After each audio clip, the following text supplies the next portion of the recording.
Hello बच्चों, let's see the question and which is about select the incorrect statement. हमें यहाँ बताना है कि what will be the incorrect statement. तो ये मिसल के रिगार्डिंग है, ठीक है। तो सबसे पहले देखते हैं बेटा इस क्वेश्चन का की कॉन्सेप्ट क्या रहा होगा। तो की कॉन्सेप्ट है हमारे पास मिसल फॉर्मेशन के रिगार्डिंग हमारे पास टॉपिक है।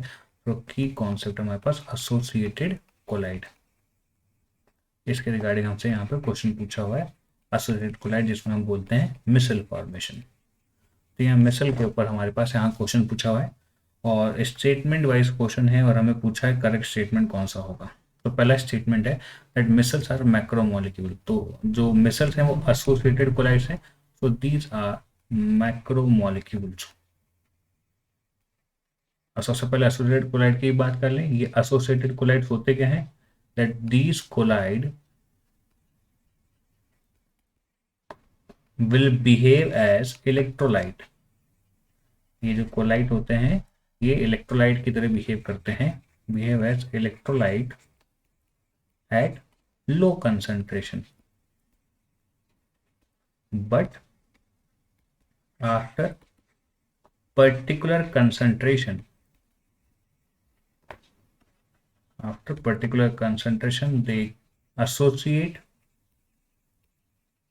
they associate to form micelle. ये मिलकर क्या बना देंगे, वहां पर मिसल फॉर्मेशन कर लेते हैं, ठीक है। तो इसका मतलब मैक्रोमोलिक्यूल्स तो होंगे। दूसरी बात, that electrical charge on colloidal particle is obtained by electrophoresis. तो कोलाइडल पार्टिकल पे जो चार्ज प्रोड्यूस होता है उसको इलेक्ट्रोफोरेसिस से हम प्रूव करते हैं। तो इलेक्ट्रोफोरेसिस में हम क्या करते हैं, electrophoresis is the movement of colloid particle, movement of colloidal particle in presence of electric field. Electric field की प्रेजेंस में जो मूवमेंट होता है वो इलेक्ट्रोफोरेस होता है। दैट मीन्स स्टेटमेंट नंबर 2 भी करेक्ट है। थर्ड स्टेटमेंट है that formation of micelle take place above Krafft temperature. ये स्टेटमेंट भी करेक्ट है बेटा। Micelles are formed at above Krafft temperature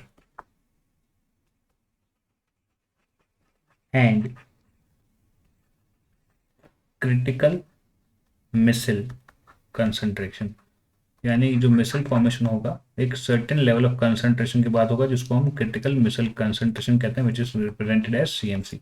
इसके बाद ही मिसल बनेगा।